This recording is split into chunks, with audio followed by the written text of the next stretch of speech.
এবার আসা যাক টাইপস অফ আইএলসে। পৃথিবীতে কত ধরনের আইএলস রয়েছে সেটা নিয়ে একটু আলোচনা করি। প্রথমে হচ্ছে একাডেমিক আইএলস। আপনি যদি দেশের বাইরে পড়াশোনা করতে যেতে চান সেক্ষেত্রে আপনাকে অবশ্যই একাডেমিক আইএলস দিতে হবে। এরপর আসবে জেনারেল ট্রেনিং। এটাও আইএলসের একটা প্রকারভেদ।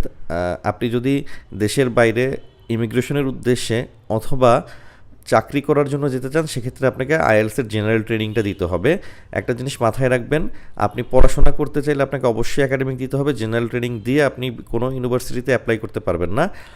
আবার সেম হচ্ছে একাডেমিক দিয়েও আপনি ইমিগ্রেশন বা জবের জন্য অ্যাপ্লাই করতে পারবেন না।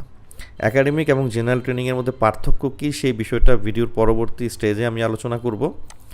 এখন দেখি আইএলসের আরও প্রকারভেদ কী কী আছে। আরেকটা আছে হচ্ছে আইএলস ফর ইউকেভিআই। এটা হচ্ছে আপনি যদি ইউনাইটেড কিংডমে পড়াশোনা করতে চান তাহলে শুধু এই আইএলসটা আপনি দিবেন।